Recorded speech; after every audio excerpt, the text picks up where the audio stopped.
After a shaky defensive start, USC steps up to the plate and puts out a shutdown performance. Caleb Williams continues his repeat Heisman push, and a linebacker deep in the rotation makes a serious push to be a starter. We'll dive into game review number 2 next.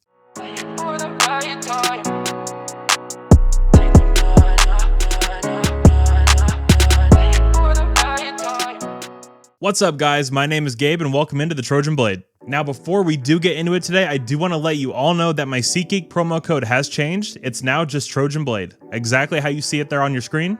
So head over to SeatGeek, get yourself some SC tickets, and use my new promo code Trojan Blade to take $20 off your first order. Thanks so much for all your support, and let's get into this. Okay, so this was a very fun game to watch. We had big plays, a ton of offensive guys contributing.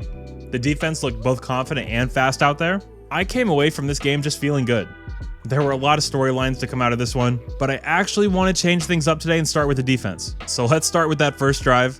So on that long pass along the sideline, Damani just got beat, one-on-one on the outside. It happens. Should it happen against a team like Nevada? No. But to me, the real frustrating play on this drive was the touchdown. Solomon Byrd just barreled into the backfield with no rhyme or reason. I mean, in run defense, it just doesn't seem like he has it. He's a hell of a pass rusher, which we will talk about later, but he continues to be a liability in the run game, which you can't have, especially as the competition level increases. But after that drive, the D really tightened things up. I do want to talk about two guys here in the Trojan front, Bear Alexander and Jamil Muhammad. Now, in my bold predictions video, I did predict Jamil would be a double-digit sack guy, so his great play hasn't caught me by surprise. But man, what an athlete. He's so strong, so fast, so relentless. This guy's motor is always on full go. I thought he was phenomenal yet again in this game. And man, Bear Alexander. He really has the potential to wreck games from the interior of the defensive line. And on the Patreon exclusive film study we did last week, I highlighted Bear's insane get off, and you saw it again this week. The jump he gets off the ball is already NFL level, and it's not just the physical traits, but he's a playmaker from the defensive tackle spot.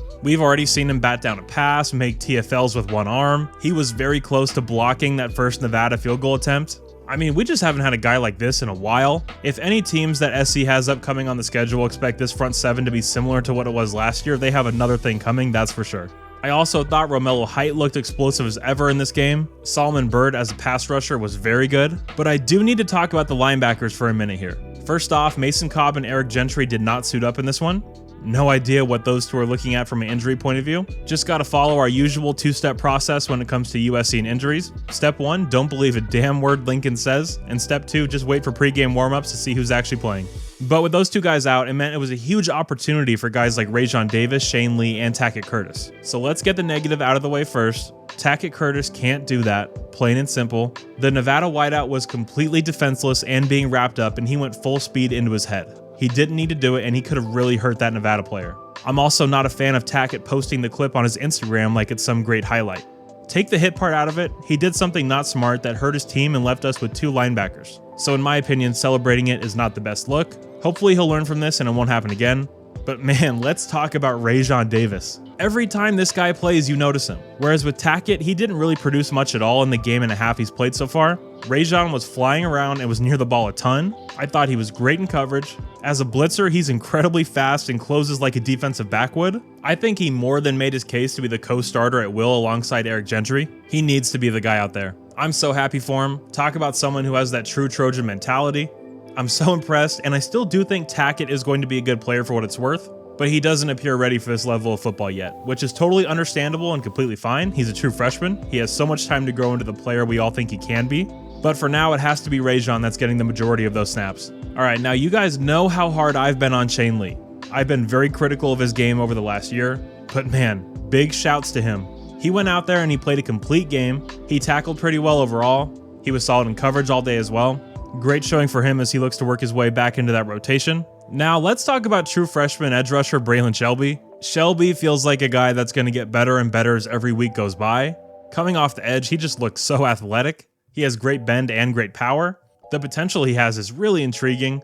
I mean, that strip sack was so incredible, so instinctive. I also love seeing Stanley get a big man touchdown on that strip sack too. Those are always so much fun. But Shelby is a guy I would for sure look to see getting more and more reps as the games go by, and might even be a regular contributor by season's end. I also have to shout out Corey Foreman. This guy has every reason in the world to quit, to stop trying, to take the easy way out. but he went out there and he was working harder than anyone on the field. That effort is a great thing to see. I'm curious to see if that outing earned him any bonus reps this week against Stanford. I'm so happy for him. I hope he keeps pushing. So overall from the defense, big time performance. As we talked about in the preview, that's what the defense should have done. This Nevada offense is not good at all, and the defense did their job, which, as we all know, that's been too much to ask in the past year. It wasn't on Saturday, so great job to those guys. Okay, now let's talk about this Trojan offense. Wow. Just wow.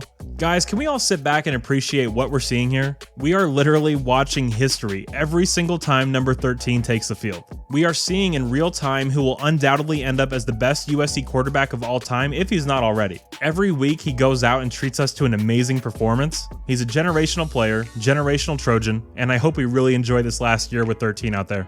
I've just never seen anything like it. He was spectacular in this one yet again, just toying with the Nevada defense. I'd highly recommend you head over to the QB School YouTube channel and watch JT's breakdown of Caleb's performance. He highlights the literal incompetence of the Nevada pass rush, and when you watch it back, yeah, it's by far the worst approach I've seen anyone take in regards to stopping Caleb. They did these weird looping pressures that took a long ass time to even get to the line of scrimmage, so I don't know what was going on there. But the passing game in this one was so much fun to watch. Just look at this receiving stat sheet here. 14 different guys caught a pass, 5 different guys caught a touchdown. And while USC may not have a guy at the level of a Marvin Harrison Jr., this is without a doubt the deepest and best receiving room in the country top to bottom. And guys, is Taj Washington one of the more underrated players in recent memory? No one talks about him at the national level, but all he does is make plays. He clearly has Caleb's full trust, which is as important as anything. And man, he was destroying these Nevada defensive backs. It was truly non-competitive with Taj. I mean, I'm just truly blown away by the talent at wideout. You're talking Singer, Taj, Mario, Rice, Deuce, Zachariah, Lemon, Kyron, and Mike Jack. I mean, goodness. I mean, this is a legitimate question. What are opposing defenses supposed to do? Our third group is better than 95% of teams' first groups. It's just wild the amount of talent Lincoln has stockpiled at that spot. All right, now just please allow me to take a small victory lap here. Marshawn Lloyd is a monster. I predicted him to be an All-American 7 months ago when he committed to USC. He's everything I thought he'd be. He's the best blocking back we have, he's the best receiving back we have, and he's the most explosive back we have as well. People can't tackle him. I mean, you saw that last year, but I think he's the clear 1 at halfback. The carry totals will also tell you that. But man, I just can't wait to see him grow more and more into this offense. It was also great seeing Quentin Joyner pop a big one. I don't know about you guys, but to me, it just felt like he was gonna house one. But between Lloyd and Joyner, we have an explosive capability out of the backfield that we just didn't have last year between Travis and Austin, which if you followed Lincoln's offenses when he was at OU, they always had an explosive running game. And we're also getting to the point now where I feel comfortable saying there's not a better tackle in college football than Jonah Monheim. He's really turned into a dominant player. He was great again in this one. His base is so solid. He moves so well. He's not grabby at all. Just a true big-time left tackle for us, which, as you guys know, is so important. I mean, I really don't know what analysis I could offer you at this point. We were just so much better than Nevada at pretty much every phase of the game. Hard to take anything too deep from this one. As not great as we think this Stanford team is coming up, it'll still be a big step up in competition from what we've seen so far. So I feel like we'll learn a lot more there. But I also want to give a big shout out to my guy Tyler Robles for getting on the field and kicking that PAT through. The future of that spot is in good hands with him, or not hands, feet I guess. But overall, what a performance, top to bottom. I'm thrilled with the defense. The offense continues to dazzle. And I was also so happy to see John Jackson get a big catch there in the end. True Trojan through and through. But guys, that will do it for me today. If you did happen to enjoy this video, please do leave a like and subscribe to the channel if you haven't already. And if you do want to help support the channel in an even bigger way, you can do so over on my Patreon for only $1 a month. Thank you guys all so much for being here today. You're all awesome, and as always, take care and fight on.